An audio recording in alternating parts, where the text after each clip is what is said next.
Buongiorno amici, continuiamo a parlare di Socrate. Abbiamo qui di nuovo la mia gattona Sofì. Ti piace Socrate? A lei la filosofia non piace e protesta continuamente per il fatto che io la costringo a partecipare alle mie video lezioni. Partecipare per modo di dire, perché lei non vuole mai partecipare. Devo lasciarla andare, eh? Vuoi andare a dormire? È molto stanca oggi, non so perché. La lasciamo andare a dormire, che dite? Perché mi lecchi? Non sei un cane, guardate che bella la mia gattona Sofì. Allora, non vuoi ascoltare un po' Socrate? Non ti vuoi acculturare? Eh? Ma no, sembra che voglia andare via, quindi le facciamo fare un bel salto. A lei piace? Vuoi fare il salto? Salto? Salto, ok, è stata molto brava. Andiamo avanti con Socrate, quindi con elementi biografici importanti riguardo Socrate.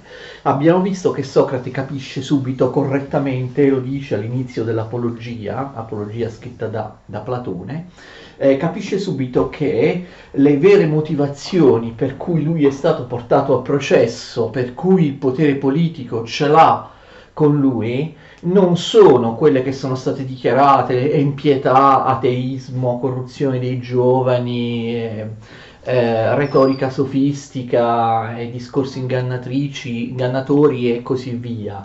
Le vere motivazioni sono altre, sono motivazioni politiche. Socrate viene visto come un nemico della democrazia, come un traditore della democrazia, come un personaggio che cerca di dimostrare, l'abbiamo visto nella prima lezione, no, se mi avete seguito, l'inconsistenza proprio teorica della democrazia e di qualunque altro tipo di sistema di governo, perché mette in evidenza l'ignoranza dei politici, l'ignoranza delle persone considerate più sapienti all'interno dello Stato.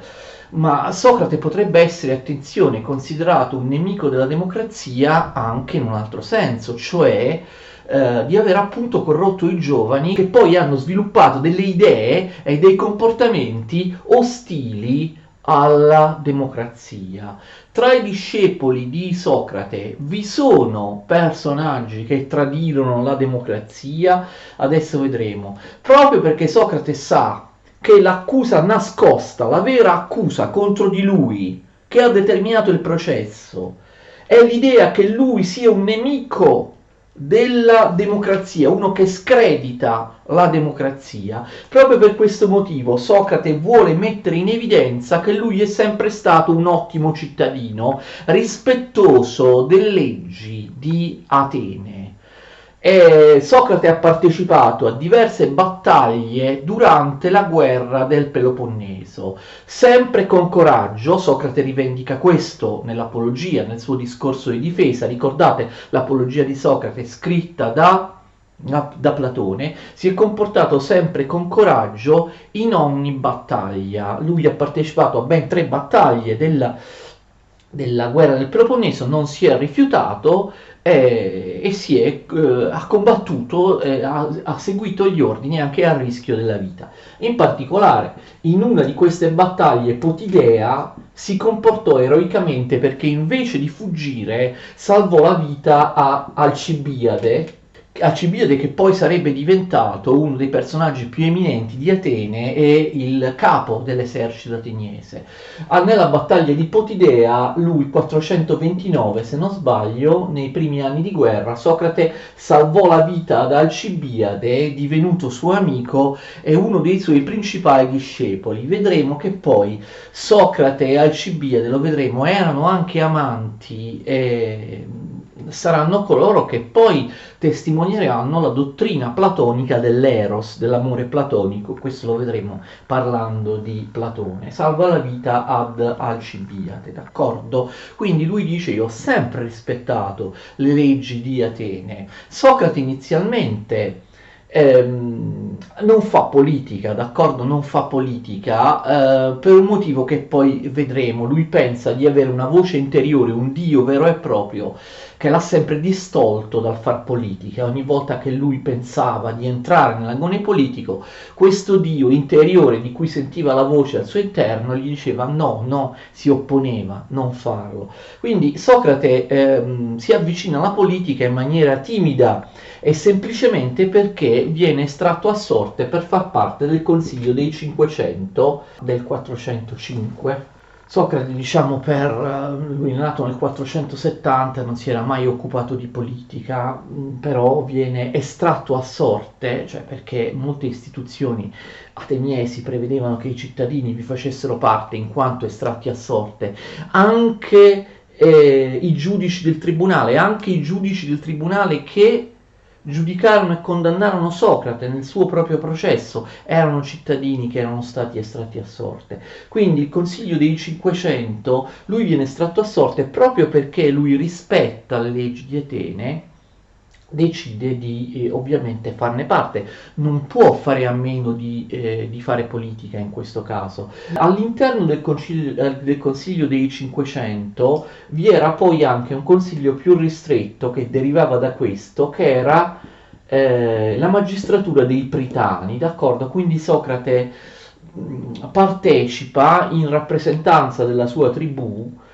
al Consiglio dei Pritani nel 405. Cosa succede? La democrazia ateniese, sotto i colpi delle sconfitte spartane, sta ormai impazzendo, sta dando luogo a un regime corrotto, di anarchia. I Pritani, con una decisione assurda, decidono di condannare a morte tutti i comandanti della battaglia navale degli Arginuse. Gli ateniesi avevano appena vinto contro i persiani. Si tratta dell'ultima vittoria degli ateniesi contro i persiani nelle Arginuse, presso le Arginuse nel 405, prima della definitiva sconfitta nella guerra avvenuta l'anno dopo a Egospotami nel 404, d'accordo? Quindi gli ateniesi si trovavano in grande difficoltà nella fase finale della guerra, riescono tuttavia a cogliere una vittoria in questa battaglia navale. Cosa fanno i Pritani?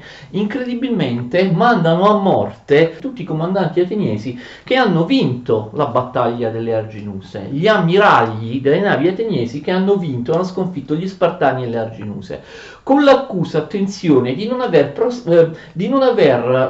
soccorso, di non aver prestato soccorso ai naufraghi che affogavano nel mare. I naufraghi naturalmente sono quei soldati ateniesi che nel corso della battaglia o dopo la battaglia erano caduti in mare, appesantiti dall'armatura e così erano affogati.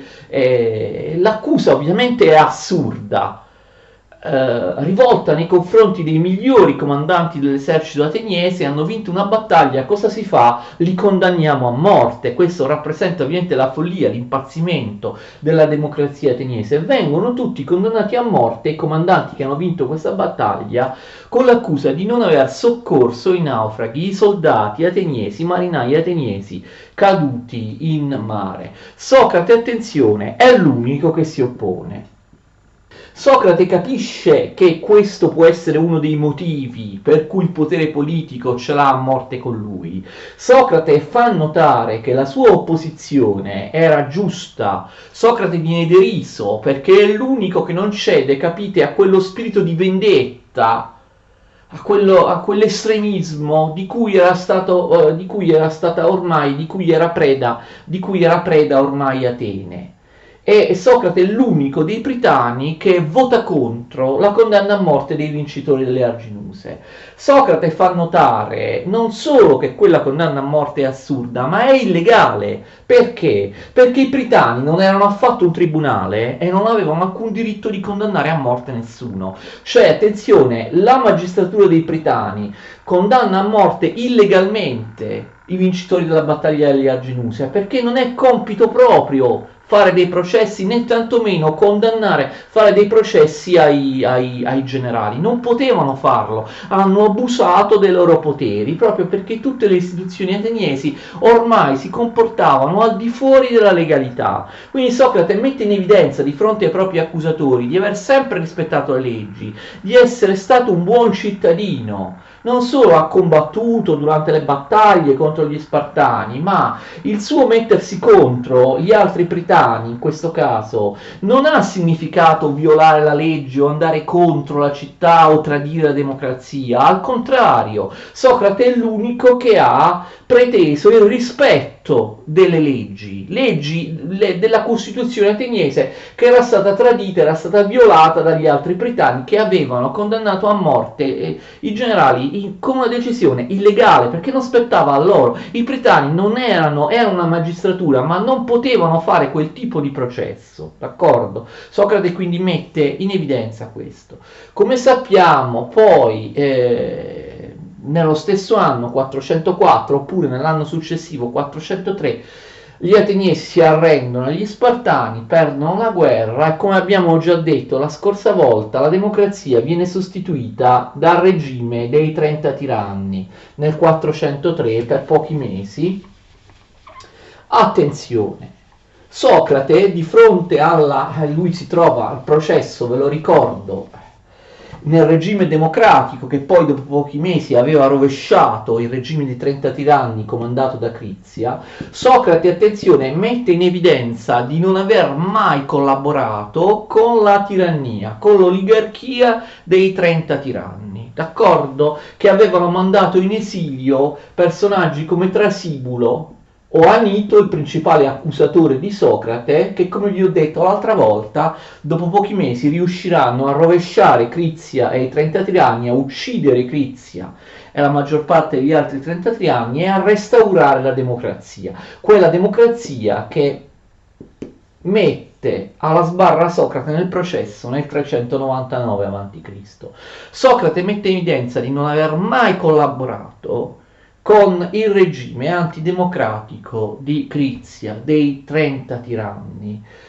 Socrate cercò proprio di restare in casa il più possibile, di non farsi vedere, insomma di mantenere un profilo basso, perché non ne voleva sapere proprio del regime dei 30 tiranni. E allora che cosa successe? Un episodio che Socrate rievoca.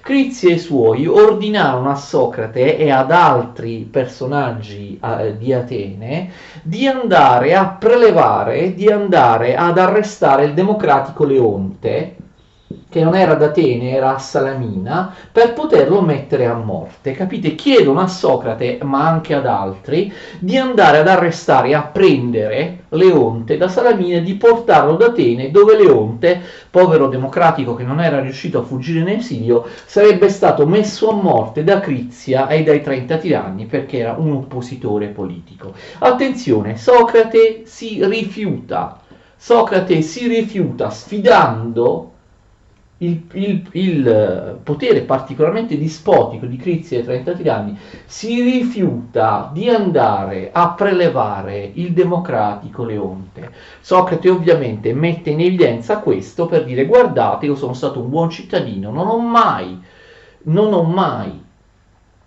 tradito la democrazia, anzi, oppure proprio ho rifiutato l'ordine dei nemici della democrazia, del regime dei 30 tiranni. Socrate mette in evidenza ovviamente che questo rifiuto avrebbe potuto significare la sua morte. Lui si è rifiutato, i 30 tiranni l'avrebbero potuto uccidere, e anzi forse Socrate, lui stesso lo dice, si salvò solo perché pochi giorni dopo il regime dei 30 tiranni fu sconfitto, fu eliminato. Forse avete capito perché i Crizia e 30 tiranni coinvolgono Socrate nell'arresto del democratico Leonte, perché lo volevano coinvolgere. Socrate non voleva collaborare con i 30 tiranni, ma i 30 tiranni, anche proprio per motivi di immagine, di consenso, considerano ottimale il fatto di, capite, di coinvolgere, di costringere Socrate a collaborare con loro.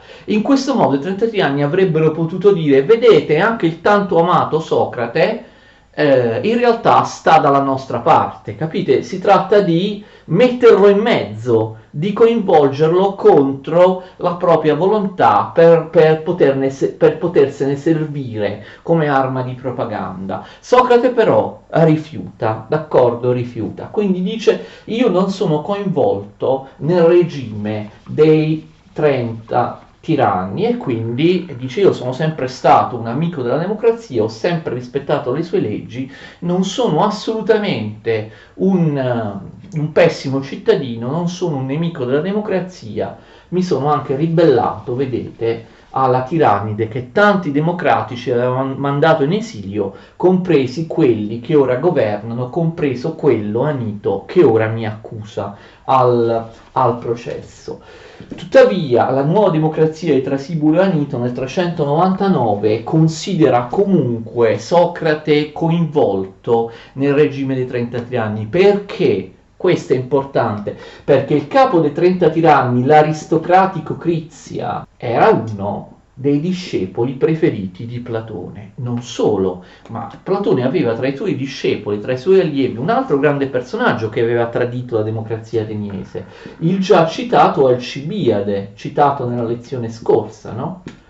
Alcibiade è il più popolare tra gli ateniesi, giovanissimo, diventò grande aristocratico, no, di Atene, diventò il capo dell'esercito ateniese. C'è un bellissimo brano di Tucidi, dello storico, che parla di come reagiva la cittadinanza ateniese, il popolo, quando vedeva Alcibiade passare a cavallo con il suo grande carisma, con la sua grande bellezza. La gente si fermava, restava ad occhi aperti di fronte ad Alcibiade che passava a cavallo. Ebbene, Alcibiade, un altro dei discepoli prediletti di Socrate, che compare nei dialoghi di Platone in cui Socrate e Alcibiade interagiscono, Alcibiade aveva tradito Atene perché alla vigilia della spedizione in Sicilia era stato messo sotto accusa e aveva tradito Atene, era andato in esilio ed era passato dalla parte di Sparta e aveva aiutato gli Spartani a vincere la guerra del Peloponneso. Quindi vedete, Socrate dice di non aver mai tradito la democrazia, ma Trasibulo e Anito, i principali leader democratici, non ci credono. Perché? Perché Socrate ha avuto come suoi allievi i due principali nemici della democrazia: Alcibiade, il generale, il capo dell'esercito ateniese, che ha tradito ed è andato a combattere con Sparta, e Crizia, che poi ha, subito dopo la sconfitta con Sparta, ha rovesciato la democrazia per instaurare la tirannide. E quindi Socrate viene comunque considerato coinvolto con il regime precedente, o comunque con una serie di personaggi aristocratici che hanno messo i bastoni tra le ruote, che hanno tradito, che hanno distrutto la democrazia ateniese. Evidentemente Socrate, come dice uno dei capi d'accusa, corrompe i giovani. Socrate alleva, Socrate insegna a dei giovani idee che sono ostili alla democrazia, esattamente come lui, andando in giro e mettendo in evidenza che tutti i governanti sono ignoranti, non sanno che cos'è una legge giusta, non sanno cos'è il giusto, non hanno le basi proprio teoriche per poter governare, per poter giudicare, eccetera. Esattamente come fa Socrate quando va appunto a mettere in discussione, proprio a mettere in discussione la sapienza dei governanti. Quindi evidentemente il pensiero e l'insegnamento di Socrate sono antidemocratici. Quindi Socrate viene comunque accomunato ai nemici della democrazia e anche ai sofisti, quelli che corrodevano i valori tradizionali, insegnando ai giovani che non esiste nulla di oggettivo, che la verità, che il bene devono essere sostituiti dall'utile, dal piacere, che la conoscenza va sostituita dalla tecnica retorica di persuasione per poter avere successo. Socrate, attenzione a chi insegnava soprattutto agli aristocratici. Questo è il problema, e questo ovviamente, come ben capite, non è un buon biglietto di presentazione nei confronti dei democratici, che infatti lo portano a processo. A differenza dei sofisti, che vi ricordate, ne abbiamo parlato, che si rivolgevano ai non aristocratici, ai plebei, a quelli che venivano dal nulla e volevano avere successo, grazie alle tecniche innovative dei sofisti che insegnavano a persuadere, a convincere, forse anche un po' a imbrogliare, no, con il discorso persuasivo, e si facevano pagare, invece Socrate è un punto di riferimento della classe aristocratica. Tutti i suoi allievi più importanti sono grandi aristocratici. La differenza con i sofisti è che Socrate non si fa pagare perché considera la filosofia una disciplina disinteressata per trovare la verità in accordo con l'allievo, con il proprio interlocutore, mentre i sofisti utilitaristicamente avevano ridotto la filosofia non a disciplina per trovare in maniera disinteressata la verità o per trovare una serenità interiore. I sofisti avevano iniziato a considerare, ne abbiamo parlato nelle lezioni su di loro, avevano iniziato a considerare la filosofia un'arte come le altre, un'arte che ha un oggetto specifico, cioè l'arte della persuasione, del persuadere con i discorsi per farsi eleggere, per ottenere successo. E quindi, come qualunque arte, la filosofia,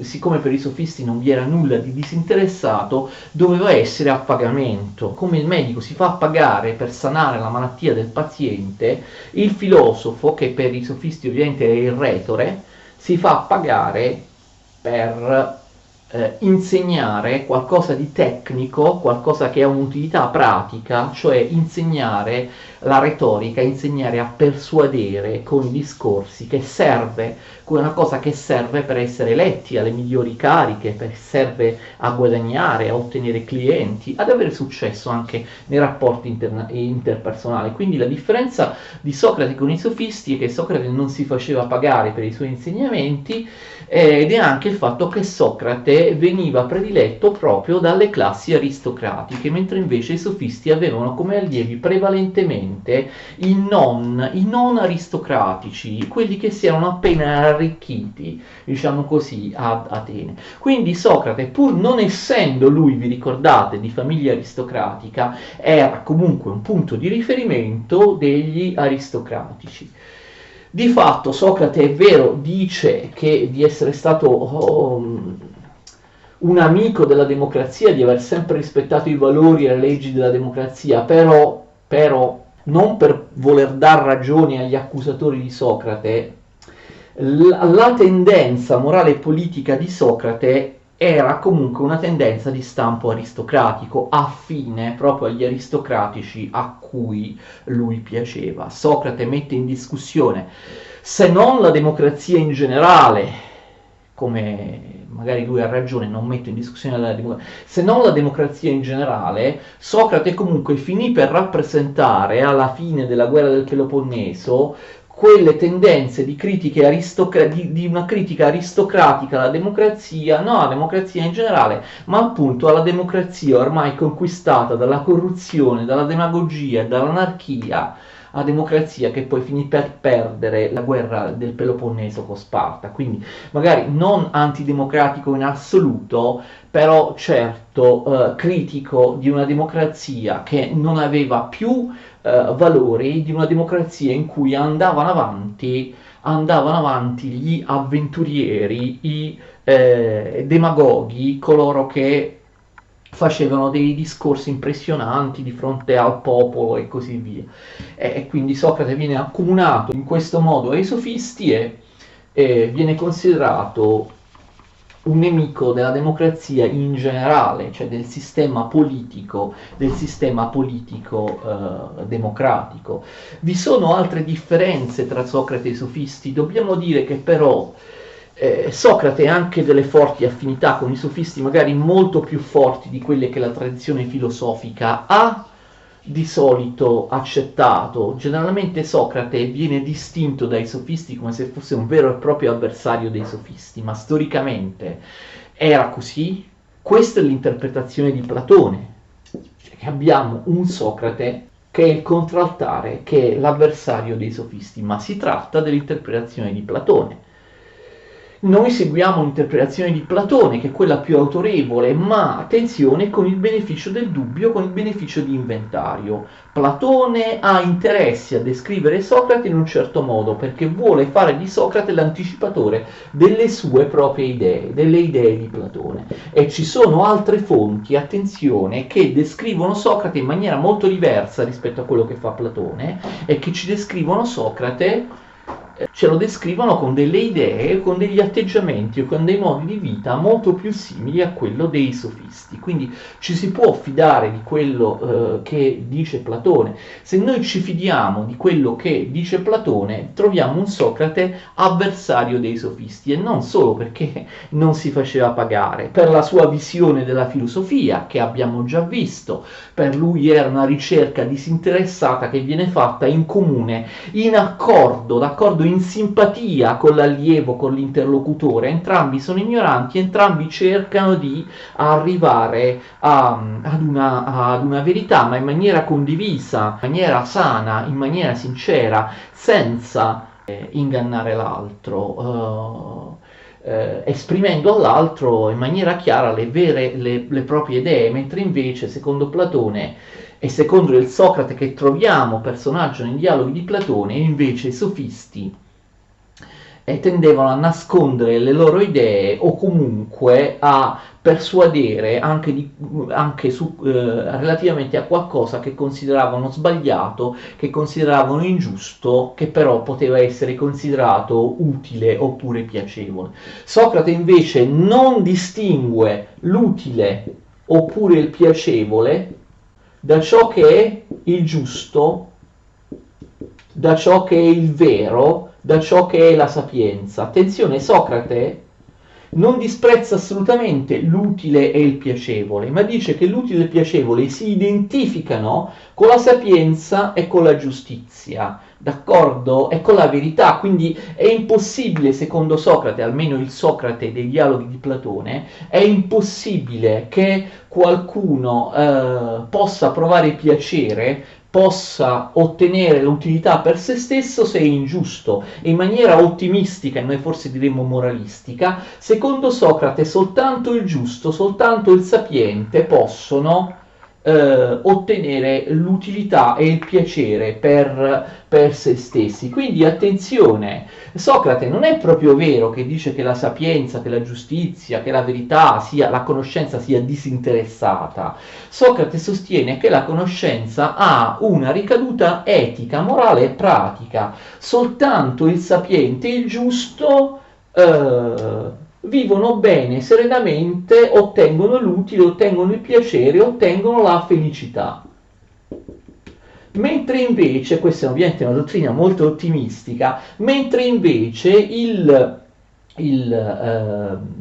l'ingiusto, l'ignorante, non può ottenere l'utile, non potrà mai essere felice, d'accordo? E quindi di fatto conviene essere giusti, d'accordo? Conviene essere giusti anche per la propria utilità.